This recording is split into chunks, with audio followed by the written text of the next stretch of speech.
During the 80s, Colombia used to be one of the most dangerous countries to live in the world, and especially Medellin. And because of the drug cartels, we used to have gunshots and bombs almost every single day. Can you imagine living in a city like that? Well, I lived there and it was very hard.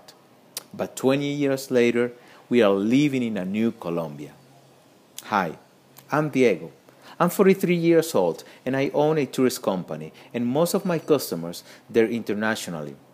And when I'm with them doing a city tour or doing a coffee farm tour or doing a horseback riding, they ask me the same question. How do Colombians change this country so much? How do you do it? Well, I could have said it was because of the president of Colombia, of the economy. Well, yeah, probably that.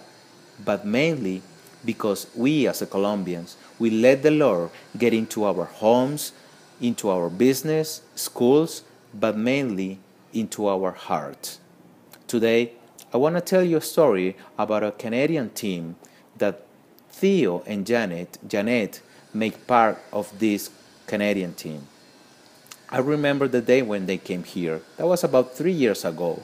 They came here to share the vision, and they told us that a group of Canadian teams are coming here to Medellin in order to share how their faith impact their lives, their families, and business. Wow. I was really impressed because of that. Because I was thinking these Canadian people, these business people, are coming from hundreds and hundreds miles away from here in order to do that.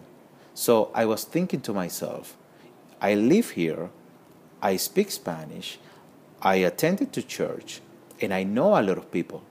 Well, if they do that, why wouldn't I, right? I guess what I'm trying to say in here is sometimes we need to get out from our comfort zone, and that's why we did it in our church. Me and another group of business people, we start these breakfast meetings with business people. And we do this every month. And what do we do there? We talk about how to have a relationship with God, with Jesus Christ. We talk about family, we talk about values, principles. That's what we do there. And this 1 hour or 1 hour and a half is very good for business people. Well, we all have fears in our lives. We all have like testimonies, and you and me, we have stories, right? Maybe your story can help somebody else to step out from the comfort zone. We all have fears, I know. But let me tell you a story about fears. I remember the last year when Theo and Janet were here in Colombia. We told them that would be good if they shared this story with us in front of our church. Well, Theo said, yes, that would be good. But we also say, well, Janet, why don't you do that also? So she was, oh my God, she was saying, oh, no, I can't do that. I'm so afraid to say that, to talk in public, you know. But, well, she said, okay, I'm going to go ahead and do it. Well, she took the microphone, and in Spanish, in order to say good evening, we said buenas noches, right? But instead of saying buenas noches, Janet, she said buenos nachos. Huh?